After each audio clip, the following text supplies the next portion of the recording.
Sir ఒక మాట అన్నారు 6% ఓటింగ్ ఉందని. 6% ఓటింగ్ వాళ్ళు అదక పతాలనికి తొక్కితే 40% ఉన్న వాళ్ళు అడ్డు లేకుండా వెళ్ళిపోయారు. సరే సరే క్రాస్ టాక్ వద్దండి మల్లేష్ గారు. మల్లేష్ గారు క్రాస్ టాక్ మీరు మాట్లాడుతున్నప్పుడు ఆవిడ మాట్లాడలేదు కదా. వెయిట్ చేయండి, నేను ఇస్తాను. వెయిట్ చేయండి. అందుకే మాట్లాడద్దు అనేది. మర్యాదగా మాట్లాడినామా వెళ్ళిపోయినామా ఏమనుకోవాలి, వచ్చినామా మర్యాదగా మాట్లాడినామా గౌరవంగా మాట్లాడించుకున్నామా వెళ్ళిపోయినామా అన్నట్లుండాలి. దీన్ని అడిగి మరి చెప్పండి అమ్మా అని చెప్పించుకోవడం నాగమల్లీశ్వర్ గారికి అలవాటైన పని ఇది. మాకు ఎంతమంది వచ్చినా ఇంత గొడవ జరగదు, మేడం వస్తేనే గొడవ జరుగుతుంది. ఒకటే మాట సార్, గౌరవంగా అసెంబ్లీకి రమ్మని రిక్వెస్ట్ చేసి చెప్తున్నాం. ఎందుకంటే ప్రజల పక్షాన మాట్లాడడానికి ఒక వాణి ఉంటుంది కాబట్టి. అది కూడా లేదు, మాకు భయం అంటే మేము గమ్మనైపోమంటున్నాం. కానీ మా మీద సాకు పెట్టి ఇలాంటి మాటలొద్దు. గౌరవంగా మళ్ళీ చెప్తున్నా, 3% ఓటు బ్యాంక్ వాళ్ళు కొట్టే పవన్ కళ్యాణ్ తొక్కితే అడ్రస్ లేకుండా పోయింది. 40% ఓట్ బ్యాంక్ ఉన్న పార్టీ అడ్రస్ లేకుండా పోయింది. రాసి పెట్టుకో. నాకు వినపడని మాటలు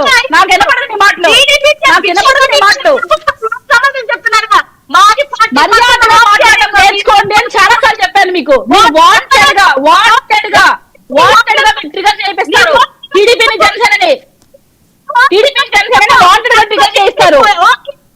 చెప్పు, నువ్వు ఫోన్ చూడకుండా ఓట్లేసాను చెప్పు. ఎంతమంది ఓట్లేసారు మీకు? ఎంత పర్సెంటేజ్ పెరిగి ఎంతమంది ఓట్లేసారు మీకు? నువ్వు 6% ఓట్ బ్యాంక్ అనేది మాట్లాడు.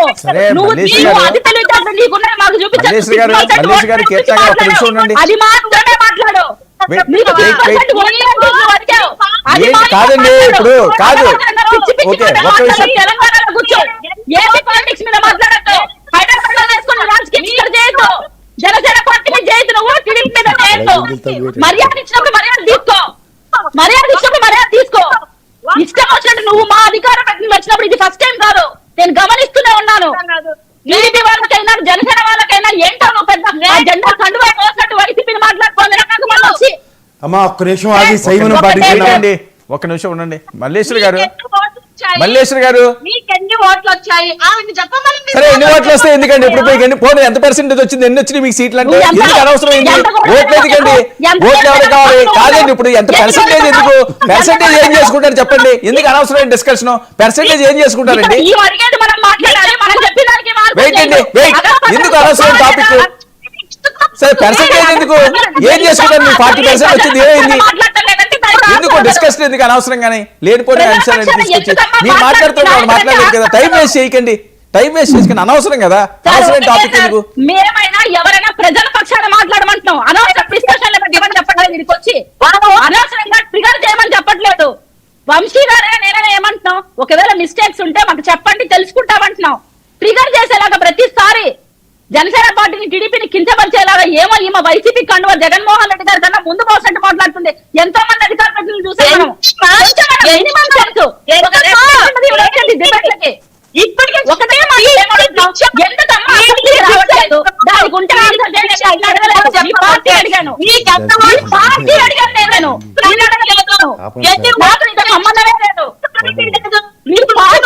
చేశాం.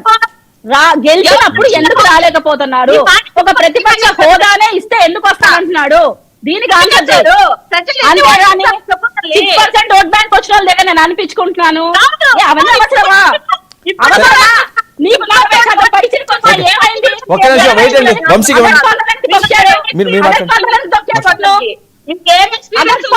ఆగండమ్మా, ఏంది డిబేట్ సబ్జెక్ట్ కన్ఫైన్ అవ్వండి.